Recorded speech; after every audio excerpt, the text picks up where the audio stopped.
আজকে জানো তো কি, আজকে হলো বুদ্ধ পূর্ণিমা। তো বুদ্ধ পূর্ণিমা উপলক্ষে আমি আমার গোপালের আজকে আয়োজন করেছি ভোগের। তো দেখো এখানে আমি সব কিছু কেটে রেডি করে নিয়েছি। রেডি করার পর একটুর পরেই আমি রান্না বসাবো। তো বরকে বললাম একটু ভিডিওটা করেই দিতে। তো দেখো এখানে আমি ওখানে অন্ন করছি। তো অন্ন করতে করতে আমার বর বলছে যে কি কি মেনু করেছো সবাইকে একটু তা জানিয়ে দাও।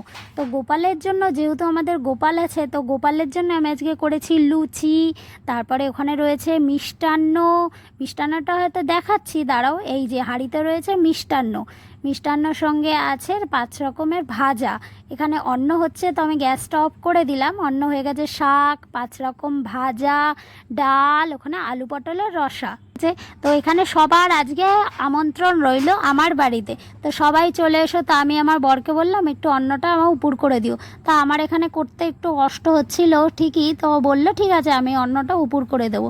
তারপরে বললো ভিডিওটা অফ করো। তো আমি ভাবলাম যে এবারে গোপালের থালাটা রেডি করে নিই। তো দেখো 5 রকমের ভাজা, ডাল, রসা, শাক, অন্ন, এখানে লুচি, পায়েস তো রেডি হয়ে গেছে।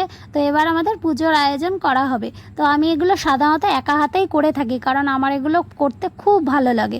এই যে আমাদের গোপাল, এই দেখো আমার ছোট্ট গোপাল, খুব ছোট্ট। আমি তাকে খুব যত্ন করে রাখার চেষ্টা করি, যেটুকু আমার সামর্থ্য, সেই সামর্থ্য দিয়ে আমি আমার গোপালের সেইটুকু যত্ন করি। ছোটবেলা থেকে আমি আমার বাপের বাড়িতেও দেখেছি এরকম স্পেশাল দিনগুলোতে ঠাকুরের জন্য আয়োজন করতে। তো সেই অভ্যাসটা আমার শ্বশুরবাড়িতে এসেও ছাড়িনি।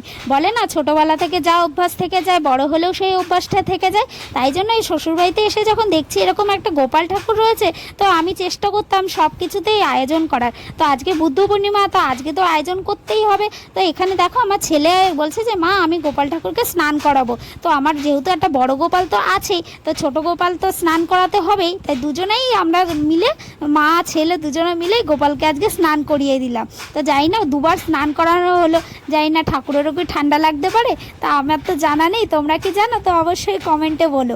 তো এইগুলো আমার একটু মনের বিশ্বাস যে এরকম ঠাকুরকে যদি দুবার স্নান, এবার পুজোর আয়োজন করতে। তো স্নান যখন করানো হয়ে গেল, এবার গোপালকে মুছিয়ে এবার আমি আমার আসনে বসাবো, জামা পরাবো। সব ঠাকুরকেই জামা পরানো হয়ে গেছে। তো এবার গোপালেই লাস্ট বাকি ছিল, তো গোপালকেও স্নান করিয়ে জামা পরিয়ে আসনে বসাবো। তা আমাদের আসনে কি কি বিগ্রহ আছে তোমাদেরকে অবশ্যই দেখাবো। তো চলো সামনে গিয়ে, না দেখলে তো বোঝা যাবে না। আমি ক্যামেরাটা যখন আবার ধরবো তখন, তো ছোটোবেলা থেকে যেহেতু এই অভ্যাসগুলো রয়েছে দেখে আমার ছেলেও দেখো এখন থেকেই কাশি বাজানো শুরু করে দিয়েছে। যতবারই পুজো হয় বাড়িতে কিন্তু ওই কাশির দায়িত্বটা নেয়। তো শঙ্খটা বাজাতে পারে না, এইটুকুই যা। তারপর দেখো এখানে ভোগের থালা সাজানো হয়ে গেছে। তো তোমাদের তো ভোগের থালা আগেই দেখিয়ে দিয়েছি।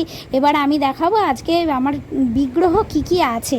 তো দেখো এখানে আমাদের ঠাকুর আছে, বিগ্রহতে আছে লক্ষ্মী ঠাকুর আছে। এখানে তো আমাদের গোপালকে দেখিয়ে দিলাম, এটা পঞ্চদত্ত। তার পাশে আছে রাধাকৃষ্ণ, এই যে আমাদের লক্ষ্মী ঠাকুর। আর এই যে হলো আজকে বৃহস্পতিবার, দেখো কি সুন্দর দিনে আজকে বুদ্ধ পূর্ণিমাটা পড়েছে, তাই না? তো এই হলো সব কিছুর আয়োজন। তো আয়োজনটা কেমন হয়েছে অবশ্যই বলবে। খুব অল্প সময়ের মধ্যে এবং অল্প সামগ্রী দিয়ে আমি আজকে আমার গোপালের সেবা দিয়েছি। তো অবশ্যই কমেন্টে জানাবে আমার কীরকম লাগলো এই ভিডিওটা। আর দেখো ভিডিও করতে করতে আর পুজো দেওয়ার পরে আমি ঘেমে একদম অস্থির হয়ে গেছে। তো আজকের মতো ভিডিওটা এখানেই শেষ করলাম। সবাই ভালো থাকবে, লাইক কমেন্ট শেয়ার করবে, টাটা।